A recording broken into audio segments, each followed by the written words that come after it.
that I've been thinking about that I've been wanting to share with you guys. I've been here for many years. Jack, you're a nut. So I only really discovered the Bigfoots were here on a regular basis just a few years ago. But in the years before that, there were many occasions when I had experiences that were out of the normal, possibly what some might consider paranormal. And, I've thought about those things too over the years, and I never really made a lot of connection to the things that I experienced in the past, some of the things with the Bigfoots. There may or may not be any kind of connection at all, but I thought you folks might be interested in hearing about some of that stuff. And, looking back at it, there are a few instances when I think that some of the experiences that we had may have actually been Bigfoot related, although at the time we chalked it up to something else. But the first thing I want to discuss is our local tavern. Several years ago, I worked there, and I was a cook and I was a bartender. And our local tavern is pretty well known for being haunted. And in the time that I was there, I experienced many, many odd things. For instance, in the kitchen, right beside the grill, there's open shelving. And the top side of that open shelving is the bottom side of the staircase that goes to the apartment that's upstairs. And when I was working there, my good friend Shirley, who has since passed away, she lived up there. And back in those days, I'd be in the kitchen cooking and she'd be out running the bar. So it got to be a pretty regular thing that when I'd be there at the grill, I would hear the door that was just on the other side of the wall from the grill. I'd hear the door open and close, and then I'd hear somebody walk up the stairs. Well, knowing full well that Shirley was out at the bar working, I knew there shouldn't be anybody going up there. So I'd go out to the bar and I'd say, Shirley, somebody just went up to your apartment.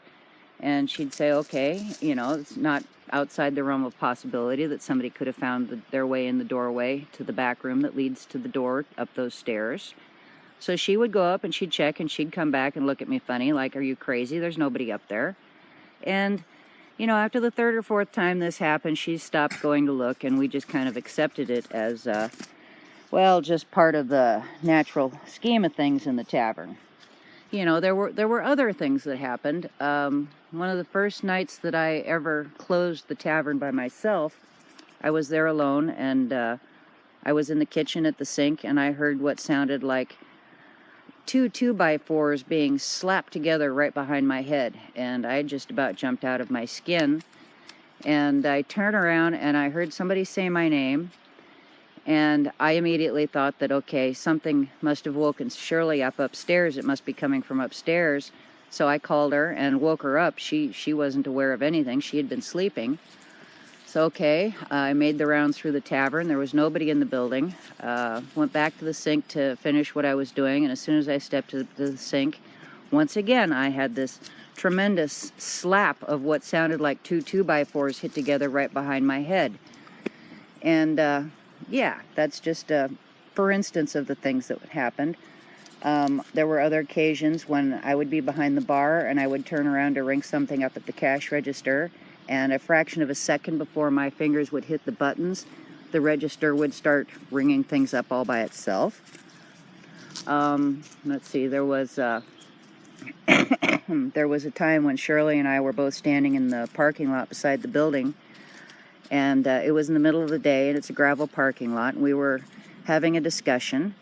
And without really thinking about it, we could hear somebody walking up through the gravel.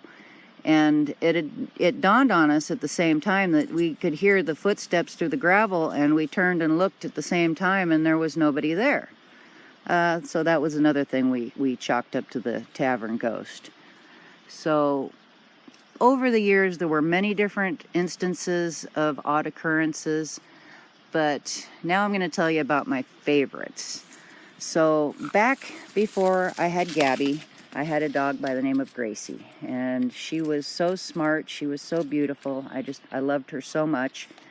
So The story that I'm going to tell you now revolves around Gracie, and actually there's two stories. One night, the tavern was closed. I was in there by myself, and Gracie was with me. She was a big dog, a little bigger than Gabby. She was a shepherd collie mix, and she was sleeping on the floor behind the bar, and I was stocking the beer cans under the bar. And all of a sudden, she jumped up and she ran to the front door and jumped at it. But she didn't like jump at it with her feet. She slammed her body against the door very frantically. And she did that a couple times and ran to the other door that's on the other side of the building in the front and slammed herself against that.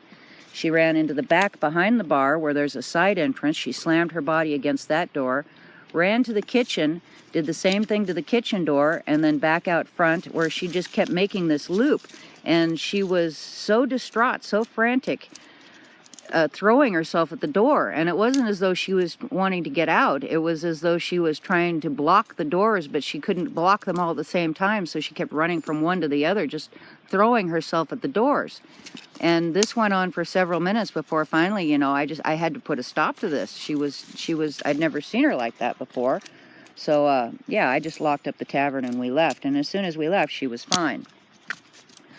So, anyway, it wasn't much longer after that, maybe within a few months.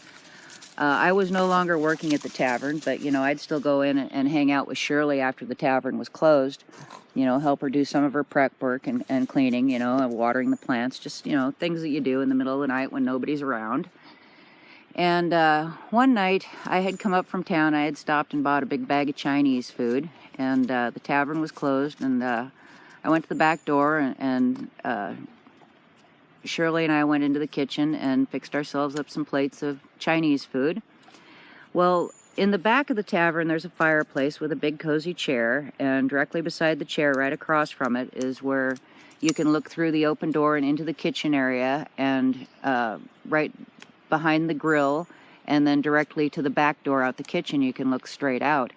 Well, Shirley had gone out to the bar to get something to drink or something, I don't know, finish up some last chores, whatever she was doing. And I had gone and sat in the little chair by the fire. And Gracie, who one of her favorite things to do was to lick the grease out from the mat behind the grill. So I could look through the doorway and see her right there, sniffing and licking at the mat. And I knew Shirley was behind me, back in the bar, behind the bar.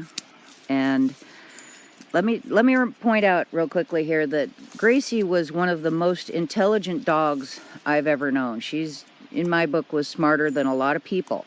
And, you know, not to insult people, but to just make a point of how intelligent this dog was. So I'm sitting there in the chair, and I'm looking through the doors, and I'm watching her. And she suddenly stops. And she's got her back to the door, which is behind her. She looks back over her shoulder at the door, which, you know, has a window at the top of it. And she looks back at the door and just about jumped out of her skin. You know, she just freaked out. And she was very intelligent, so you could see this play out on her face as she realized that, okay, now wait a minute, that's not right. She got herself under control. And she looked back again. Well, whatever was there that scared the daylights out of her the first time was still there, because she, in the blink of an eye, ran through the door into the bar area where I was sitting and landed in my lap. And, you know, at this point, she was probably 8 years old. And this is not something that an 8-year-old very intelligent dog does, is come running and hiding in mommy's lap. Well, I could see the door too. It was dark outside, so all I could see was just the night out beyond the window. I didn't see anything else. And, you know, over the years after that, I often wondered, okay, now what is the dog's version of the boogeyman? What is it that a dog looks up, sees, and it absolutely terrifies them to the point where they're going to come and leap in my lap to hide? You know, and at the time, you know, we weren't even thinking Bigfoot. We were thinking about ghosts. And, you know, I would always try to picture in my mind, you know, what she could have seen, what could a ghost have shown her that would scare her so badly. Well, you know, now looking back in hindsight, I suspect that it wasn't actually a ghost that she saw looking through the window, but one of the forest folk that scared her so badly. And, you know, after that event, it makes me wonder if she also had become aware of something outside the night, that she was throwing herself against the doors. So anyway, there's a lot of ghost stories around our town, you know, the different businesses and different places in the woods that are known to be haunted. But those are some of my first-hand experiences about the tavern. And I just thought you'd like to know about that. As one last little thing I'd like to say about the Tavern Ghosts. In the last years that I was working there, I spent more time bartending than I did cooking, and we had a new cook that was working back in the kitchen. And one afternoon, I was out at the bar discussing with a local fella some of the odd activity I had experienced. And we were, you know, kind of going over some of the different things. And about that time, the guy that was cooking at the time, he came out from the kitchen and he heard what we were talking about. And he goes, you know, that's the darndest thing. He says, it happens all the time. He says, I'll be back there behind the grill and I'll hear that door to the apartment upstairs open and I hear footsteps going up the stairs. And he says, but there's never anybody there. And he says, isn't it just the strangest thing? And, you know, my jaw about dropped when I heard that, because he basically described exactly what I had been listening to for years when I was working behind that grill. So that was just a really cool verification. So, not knowing whether or not, you know, there are really ghosts there, or whether this was all just Bigfoot activity that was occurring, or maybe it was a combination of the two, you know, I just can't say. But anyway, there are several other things that I'm going to tell you about, things that I experienced in the years before I started making videos, and but we're going to save that for another video. So anyway, I guess that's it. So y'all have a nice day, and we'll see you again soon. Thanks for watching. Bye.